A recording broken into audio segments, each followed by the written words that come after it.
Itinuturing na mahalagang bahagi ng kultura ng Shandong sa China ang straw weaving o paghahabi. Ang paghahabi na ito ay dumaan na sa ilang mga henerasyon. Bahagi na ng kanilang 400 taong kasaysayan. Ito ay itinuturing na intangible cultural heritage ng lugar. Sa Sine Straw Weaving Museum, tampok ang mahabang kasaysayan nito. Sumasabay din ang naturang sining sa makabagong panahon kung saan makikita ang iba't ibang malikaing disenyo gamit ang straw bags. Ilan lang to sa mga straw bags na binubuo dito sa Pingdu.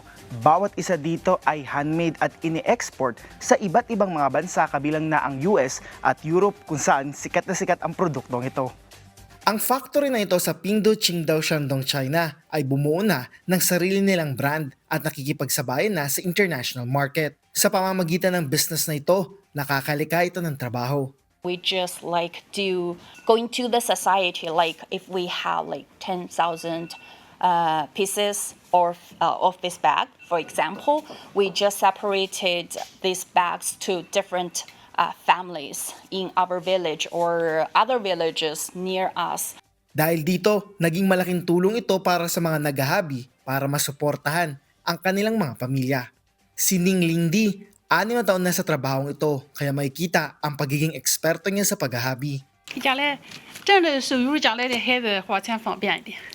She's saying that if she's doing this kind of work, she will increase the salary for her family, for the kids. Anya, inaabot ng ilang oras ang pagbuo ng mga produkto, depende sa laki o disenyo nito. Gaya na lang ng mga may komplikadong pattern na kaya niyang mabuo sa loob ng 6 na oras. Bukod dito, may iba pa silang mga produkto gaya na lang ng storage basket na gawa sa iba't ibang material at ang waterproof at fire-resistant na lace bag na nakapatent sa kanila.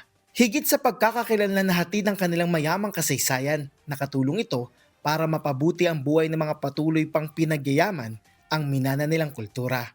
Mula sa Qingdao, Shandong, China, Rod Lagusad, para sa Bayan.